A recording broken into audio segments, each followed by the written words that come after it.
Donc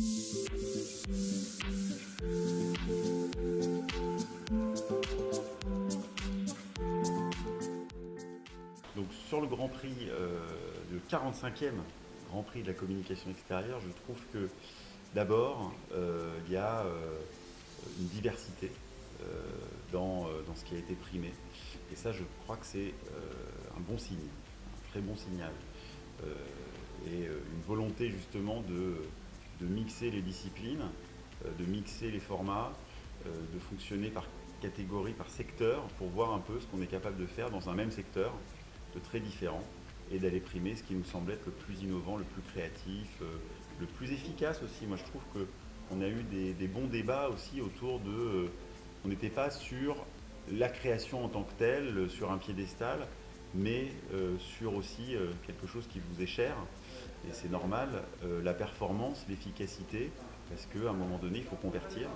Et je trouve que les campagnes d'ailleurs qui ont été saluées, qui ont été primées pour la plupart, je faisais la réflexion un peu plus tôt, sont des campagnes qui interpellent, mais de manière extrêmement concrète.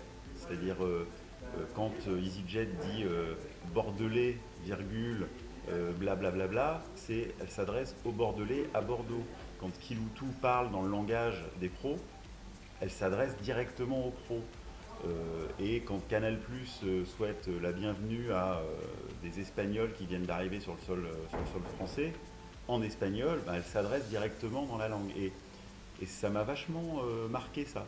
En fait, ce sentiment que les marques, plus elles interpellent les gens et plus elles rentrent en direct, en communion avec eux, et plus j'ai l'impression ça, bah, ça génère des bonnes idées, et des bonnes campagnes et de l'adhésion.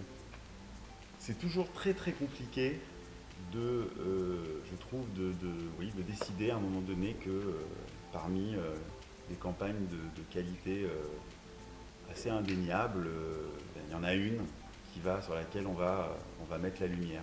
C'est difficile, c'est une responsabilité difficile parce qu'on sait que de fait, on va quand même mettre les autres un peu dans l'ombre. Et ça, c'est dommage. Mais bon, c'est la vie. Euh, EasyJet, en fait, moi, je trouve que elle a une force euh, qui est celle je le disais pendant les débats, de, de l'acte créatif, du geste pardon créatif. Ce que je disais aussi et qui me semblait intéressant en tout cas, c'était on avait en face de nous beaucoup d'exercices de style dans des formats, dans des cadres. Voilà, mais c'est le jeu, c'est notre quotidien, nous, dans les agences, voilà, de traiter ces exercices-là et, voilà, et avec notre grammaire de publicitaire. Puis là, d'un coup, en fait, ça sort totalement de la grammaire de la publicité. Ça joue avec l'environnement, ça joue avec les gens aussi, ça les surprend, ça les interpelle, et ça devient un geste créatif, un geste artistique. Voilà. Euh, je trouve qu'il y a une poésie également, il y a une beauté dans cette campagne qui me semblait nécessaire aussi de récompenser et qui fait que, selon moi, elle méritait son Grand Prix. Et enfin, je trouve qu'elle donne à l'industrie aussi une sorte de... Alors, on va employer un mot jargonneux, c'est un benchmark pour moi, pour aujourd'hui les créatifs lorsqu'ils seront briefés sur des espaces voilà, un peu contraignants, une bâche ici, un format comme ça. Ah non, on peut toujours à un moment donné, toujours trouver de la contrainte peut naître quelque chose de très, voilà, de très créatif, de très innovant. Il faut se creuser la tête et bosser quoi. Alors c'est vrai et enfin, ce que je dis, c'est que dans la communication extérieure, à un moment donné, les gens, on les chope et on n'a pas, ils n'ont pas 10 minutes à nous accorder. Ils ont au mieux 10 secondes.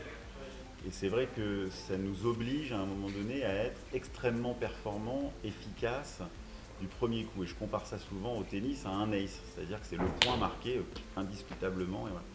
Et je trouve que les bonnes campagnes, en effet, voilà, celles qu'on a récompensées aujourd'hui, sont un peu de cette trempe-là, savoir d'une évidence qui ne demandent pas de réflexion plus que ça, qui sont justes, qui sont pertinentes et simples, sans être simplistes, ce qui est très important, parce qu'on en a vu beaucoup aussi des simplistes dans la longue liste qu'on a éliminé, mais la simplicité, l'impact, l'évidence, c'est ça l'ACE en fait dont j'aime parler souvent. Je trouve que c'est un super sujet et qui mériterait débat encore et discussion, parce qu'aujourd'hui, se dire qu'il y a une campagne qui sera la campagne de 2018, c'est devenu extrêmement difficile. C'est-à-dire que tu pourrais même me poser la question, au fond, tous médias confondus. Ce serait quoi la campagne? Alors il y en a toujours une qui nous vient à l'esprit, mais je vais te dire un film, je vais te dire en effet un poster éventuellement. C'est très très très très complexe. Et je trouve qu'aujourd'hui, se dire qu'il y a une campagne qui va marquer les esprits et dont on se souviendra encore dans 15 ans comme étant la campagne de 2019, c'est devenu quelque chose de très très complexe dans un environnement ultra bruyant de communication et surtout où ça sort tous les jours. Tous les jours, tous les jours, il y a une nouvelle campagne, il y a un nouveau coup, donc c'est très très très compliqué. Euh, Est-ce que EasyJet sera la campagne dont on se souviendra dans 10 ans? Je ne sais pas. Est-ce qu'EasyJet sera une campagne à laquelle on fera référence dans 10 ans? Il y a de fortes chances. Et pour répondre à ta question enfin, sur les campagnes, les grands prix qui m'ont marqué, j'ai un peu comme tout le monde en tête des campagnes mythiques pour moi, parce que j'ai grandi avec et qu'elles ont été des références avec lesquelles je me suis construit et qui ont été des étalons en fait à dépasser créativement, ce qui n'est pas toujours facile. Mais c'est vrai que les campagnes Eurostar, moi par exemple, ça fait partie voilà, des campagnes que je regardais, que j'attendais, que je trouvais juste géniales, qui me surprenaient. En fait, c'était ce qu'on a du mal à faire aujourd'hui et de plus en plus dans notre métier, des rendez-vous. C'est-à-dire qu'il y avait beaucoup, il y a encore quelques années, des rendez-vous publicitaires. Un film Evian était un rendez-vous. Euh, une campagne Eurostar était un rendez-vous.